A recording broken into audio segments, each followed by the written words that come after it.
Good evening, guys. We're here with Truth in Trucking again.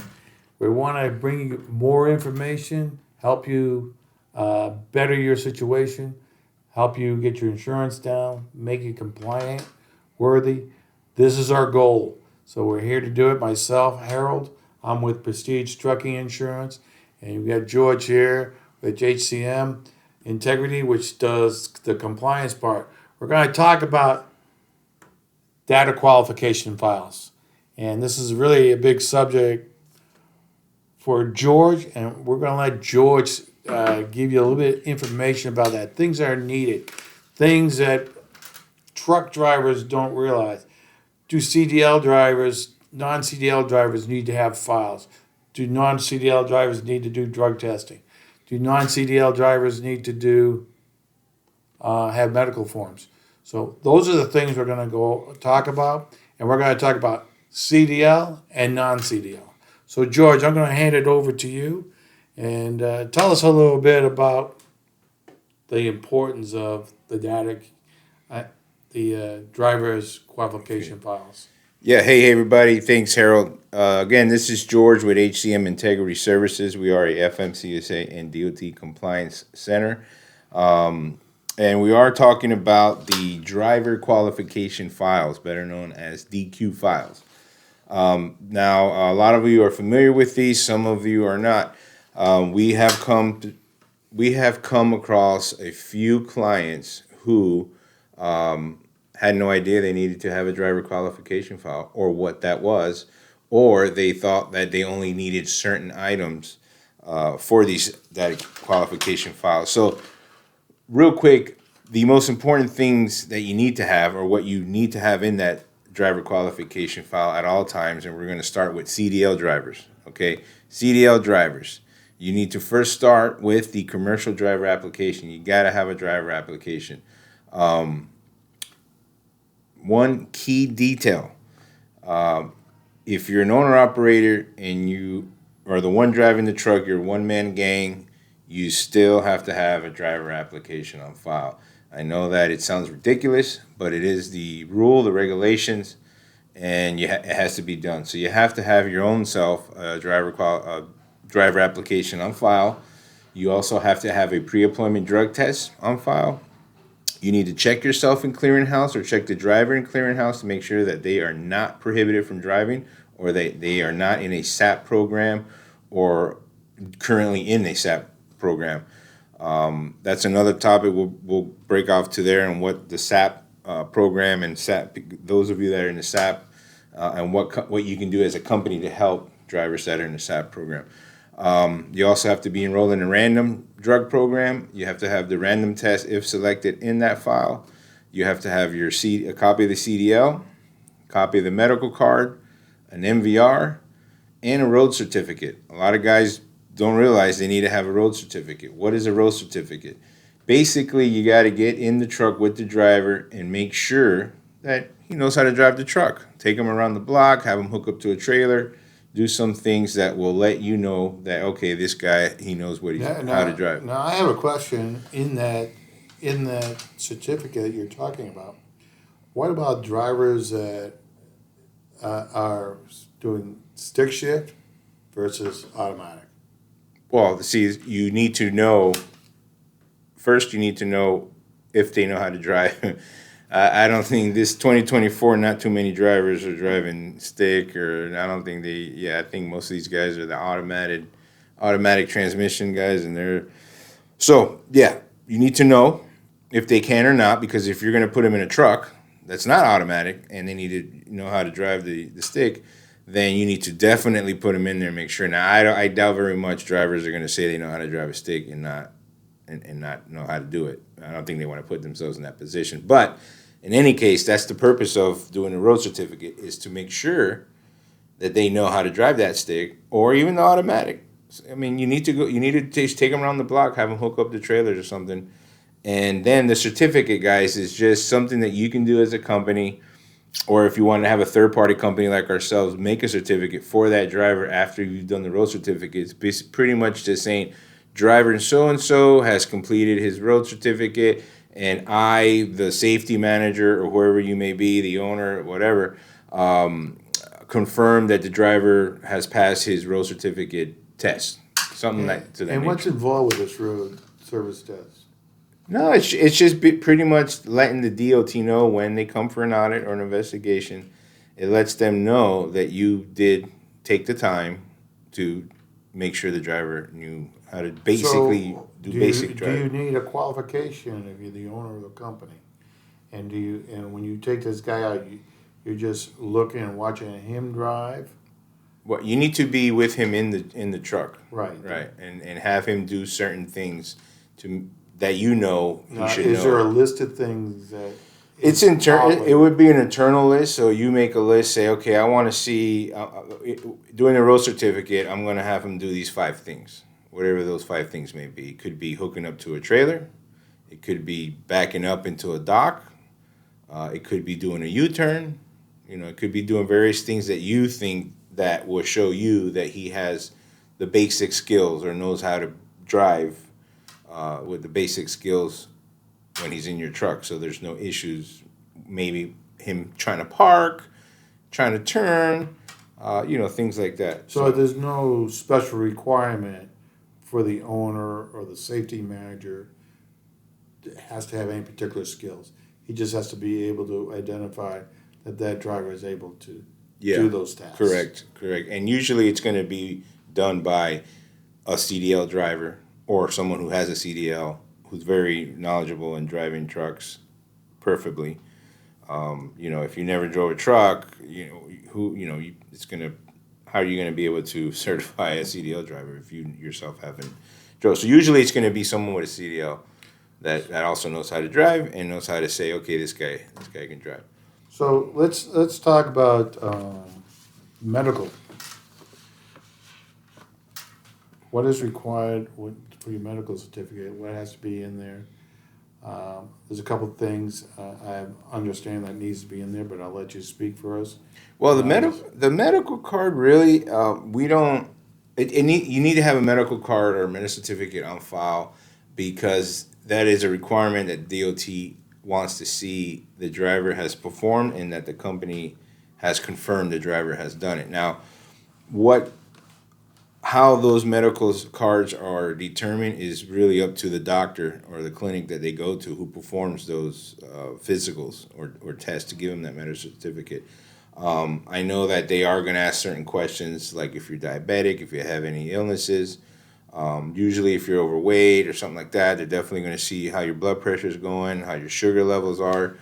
And then based on what they determine, they will the length of that, how long that medical certificate is valid, it will be determined on if you have one of those illnesses. So I've seen medical certificates good up to 6 months, and I've seen some 2 years. It just depends on what that doctor determines when he gives you the physical. So usually diabetics, folks with high blood pressure may get certificate only valid for 6 months, more frequent because they want to make sure, it's all about safety. And those of you who are diabetic, I mean, I've had family who are diabetics, I've had drivers who are diabetics, so definitely you want to make sure that they're getting checked because the last thing you would want was for them to pass out, maybe the sugar level goes high or too low and they pass out while they're driving. That can be a very, very terrible thing to happen, and that's happened already. So that's why those medical certificates are very important to have. And one key thing here, a lot of companies don't realize, anytime the driver gets a new medical certificate, an MVR has to be ran. So if you just hired a driver and you ran an MVR, which is one of the items you need to have in the DQ file, if you just ran his MVR and his medical card expired 2 months later and he got a new one, well, now you have to run another MVR. So a lot of companies didn't know that until they were getting investigated or audited, and the auditor, they got a penalty for that, fine for that. They got, they had an issue. So very important that they know that. I have another question about the medical card or the medical thing. I was reading a couple articles the other day, and what they were saying is the one thing you want to make sure is the doctor that the card that signed the card is actually compliant or is approved through the FMCSA. Definitely. And if you have a driver that comes in with a medical certificate, they're suggesting that you actually look up that doctor to make sure that he is on that document. He is actually approved to do the physicals for the FMCSA.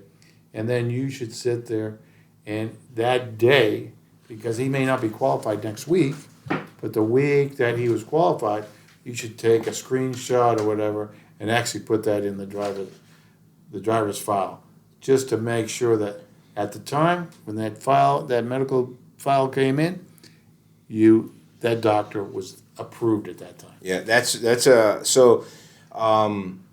I would agree with Harold on that. I think you should do that to safeguard yourself as a company as well.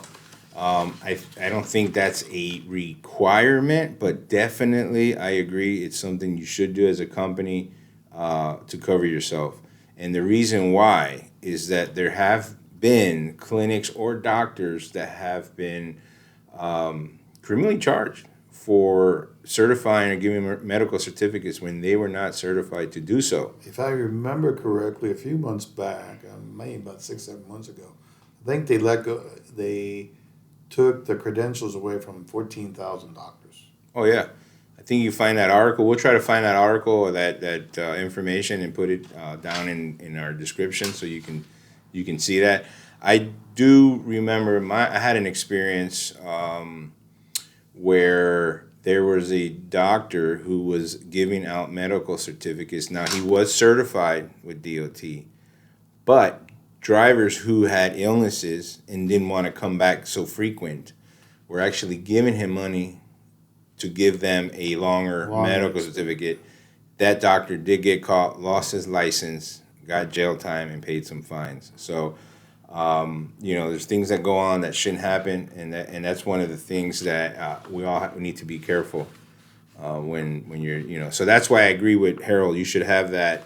You should make sure that doctor's certified. That is an extra step. It does take a time to do that research, but definitely something good to have. So that's a good point. Thanks, Harold. And the thing is, especially when you're going through this, what about if you let someone go or someone goes to another company to drive, then comes back? Do you have to redo that file again? Do you have to do a new file? Yeah, a good question. So a lot of guys don't realize when a driver leaves your company, it's very important that you make him inactive and put him in your inactive folder. You also need to notify the third-party company you're working with, or your safety department should know that they need to first place him inactive. And they also need to notify the whoever's doing the random program. If it's yourself, then your safety department will handle that.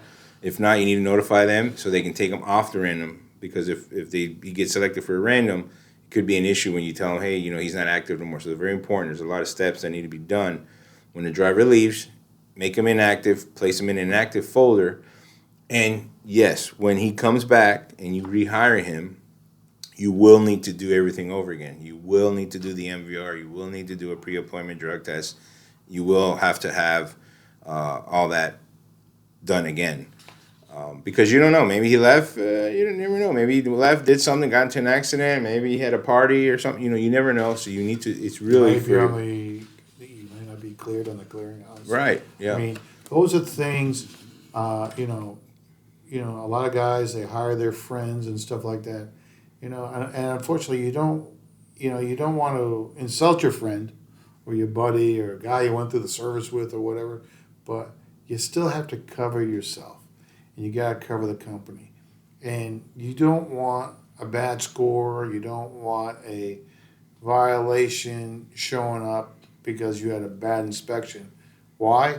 It comes back to the insurance now again. You're not doing your job, and you're not complying with the FMCSA, so now you're going to get increased insurance rates. That's right. Yep. And very important. That's very important that you're on top of this. Very important that you're following and putting all the things you need in these driver qualification files. You need to be on top of that, and it's going to help, especially when you get audited or you have a safety investigation, because they will ask for that. Is there a time period how long do you have to hold a driver's file?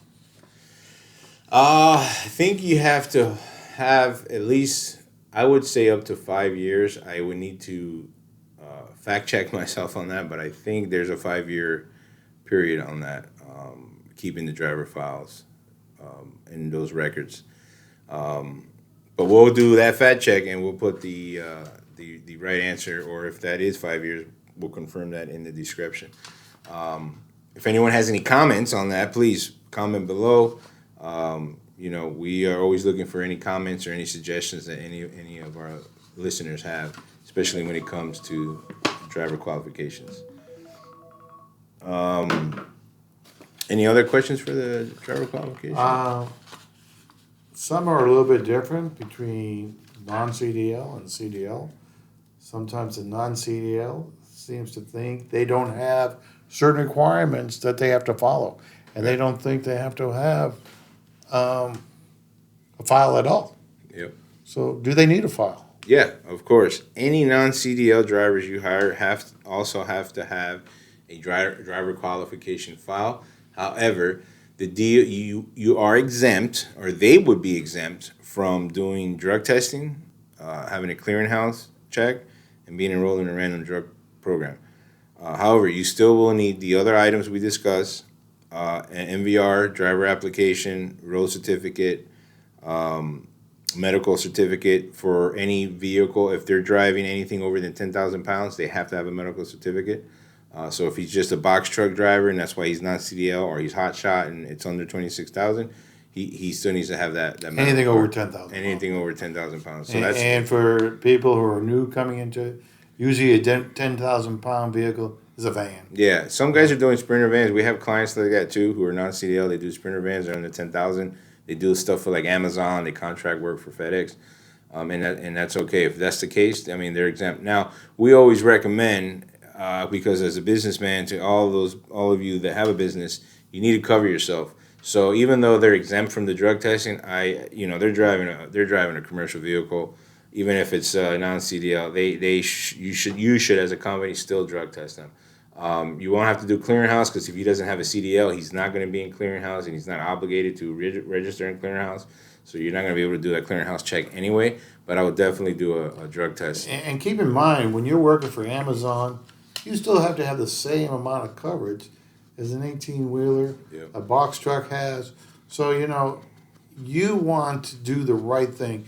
When we do bigger groups, and what I mean by groups, bigger fleets, Yep. they're always asking us, what kind of training program do you have? Do you have a training program? What are you doing with your drivers? How do you hire them? What's your hiring procedures? How old is the driver that you hire? All those things come into play, especially on the insurance side of things, because the insurance company still wants to see you doing and keeping it in a safe manner, keeping your business running. That's right. So I think that will wrap up the driver qualification files. If we missed anything, please comment below. Whatever information you think you agree, don't agree with, please comment below in our comment section. And again, I'm George with HCM Integrity Services.